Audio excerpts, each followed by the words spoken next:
BC నేతలను CM Revanth target చేశారా? తిరుగుబాటు చేస్తున్న కొందరు కాంగ్రెస్ నేతలను ఏం చేయలేక తన కుర్చీని కాపాడుకునేందుకు బీసీలను బలిపీఠం ఎక్కిస్తున్నారా? పరకాల వివాదం ఆ ప్లాన్లో భాగమేనా? కాంగ్రెస్లో తాజా పరిణామాలను చూస్తే అలాంటి సంకేతాలే స్పష్టమవుతున్నాయి. ఇటీవల సంగారెడ్డి బహిరంగ సభలో సీనియర్ నేత జగ్గారెడ్డికి అసెంబ్లీ టికెట్ వ్యవహారాన్ని అధిష్టానమే చూసుకుంటుందని హైకమాండ్ కోర్టులోకి బంతిని నెట్టేసిన ముఖ్యమంత్రి రేవంత్ పరకాలలో మాత్రం టీడీపీ వలస నేత రేవూరి ప్రకాష్ రెడ్డి పేరును వేదికపై టికెట్ ఖాయం చేయడం చర్చకు దారితీసింది.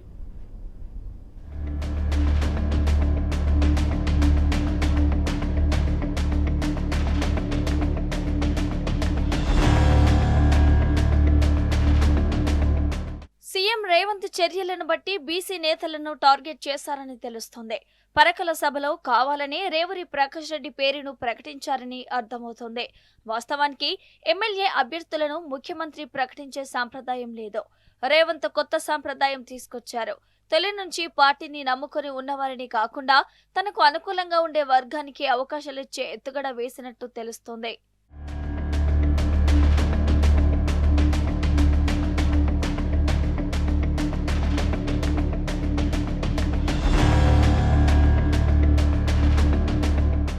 ఎన్నికలకు 2.5 ఏళ్ల సమయం ఉండగా హడావిడిగా అభ్యర్థులను ప్రకటించడం వెనుక పక్కా వ్యూహమే ఉన్నట్టు స్పష్టమవుతోంది.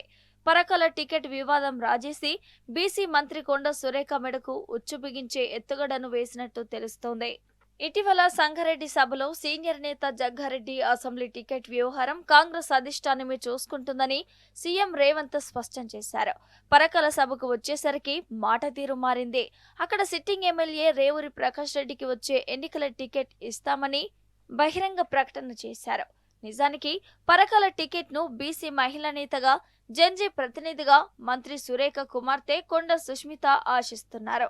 టికెట్లు ప్రకటించాలని అనుకుంటే సంగారెడ్డిలో జగ్గారెడ్డికైనా పరకాలలో రేవూరి ప్రకాష్ రెడ్డికైనా ఒకటే నిబంధన వర్తించాలి కదా.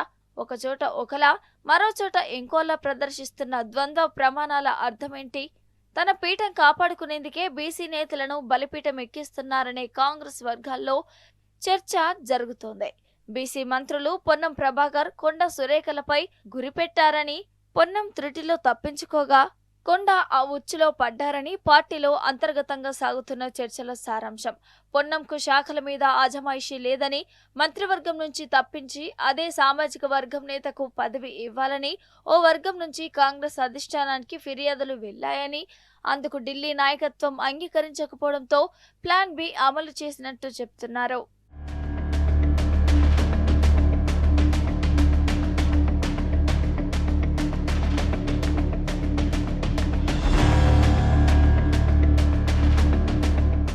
కాంగ్రెస్ సంప్రదాయాల్లో సీఎం టికెట్లు ప్రకటించే విచక్షణ అధికారం సాంప్రదాయం లేదని సీనియర్ మంత్రి చెప్పారు.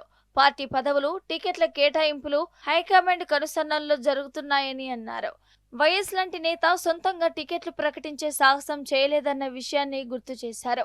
తాను అనుకున్న వారికి అధిష్టానాన్ని ఒప్పించి ఇప్పించుకున్నారే తప్ప రాజశేఖర్ రెడ్డి ముఖ్యమంత్రి హోదాలో ఎన్నడూ బహిరంగ ప్రకటనలు చేయలేదని చెప్తున్నారు.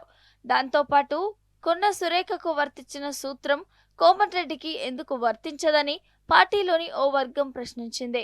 నల్గొండ జిల్లాలో సొంత పార్టీ ఎమ్మెల్యే కోమటిరెడ్డి రాజగోపాల్ రెడ్డి ప్రభుత్వంపై, సీఎంపై నేరుగా తీవ్ర విమర్శలు చేస్తూ వస్తున్నారు. ఈ వ్యాఖ్యలకు కేబినెట్ లో మంత్రిగా ఉన్న ఆయన సోదరుడు కోమటిరెడ్డి వెంకటరెడ్డి బాధ్యత వహించాల్సిన అవసరం లేదా అన్నది మరికొందరి వాదన. బీసీ మంత్రి కుమార్తె రాజకీయ స్వేచ్ఛతో, స్వీయ పరిణితితో మాట్లాడితే తల్లిని పదవి నుంచి బర్తరఫ్ చేయాలని తోటి బీసీ నేతలతోనే ప్రెస్ మీట్లు పెట్టిస్తూ ఉండటం పార్టీలోని పెత్తందారి పోకడలేనని బీసీ నేతలు ఆందోళన వ్యక్తం చేస్తున్నారు.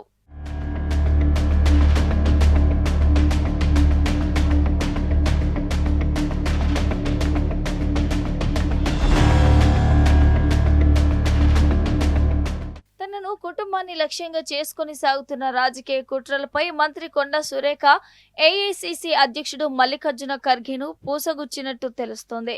కూతురు సుష్మితా పటేల్ చేసిన వ్యాఖ్యల మీద క్రమశిక్షణ కమిటీలో విచారణ జరుగుతున్న సమయంలో కొందరు ఎమ్మెల్యేలు సీఎల్పీ వేదికగా తనపై విమర్శలు చేసిన విషయాన్ని ఆమె ఖర్గేకు వివరించినట్టు తెలిసిందే.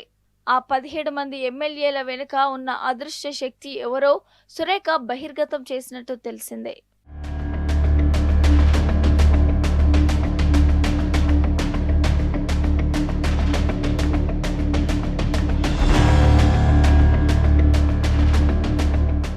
కొండా సురేఖ ఉదంతం కాంగ్రెస్ సర్కార్కు పెద్ద తలనొప్పిగా మారింది. సీఎం రేవంత్ రెడ్డిపై కొండా సుష్మిత ఘాటు వ్యాఖ్యలతో మొదలైన వివాదం రాజకీయంగా పెద్ద దుమారం రేపుతోంది. అధికార పార్టీ ఎమ్మెల్యేలు, ఇతర ముఖ్య నేతలపై ప్రభుత్వం ఓ కన్నేసి ఉంచింది. కొందరు ఎమ్మెల్యేలు తనకు వ్యతిరేకంగా కూటమి కడుతున్నారని విదేశీ పర్యటనలో ఉన్న సీఎం రేవంత్ రెడ్డి అనుమానించి ప్రచారం జరుగుతుంది. వారి కదలికలపై పోలీస్, ఇంటెలిజెన్స్ అధికారులతో నిఘా పెట్టినట్టు తెలిసింది. అధికార పార్టీ ఎమ్మెల్యేలు ఎక్కడ ఉంటే అక్కడ ప్రత్యక్షం అవుతున్నారని చెప్తున్నారు. ఎవరెవరు ఎవరితో మాట్లాడుతున్నారు, ఎవరిని కలుస్తున్నారు, మంత్రులు ఏం చేస్తున్నారో ఆరో తీస్తున్నారు. గతంలో ఎన్నడూ లేని విధంగా కార్పొరేషన్ చైర్మన్లపై కూడా నిఘా పెట్టారు.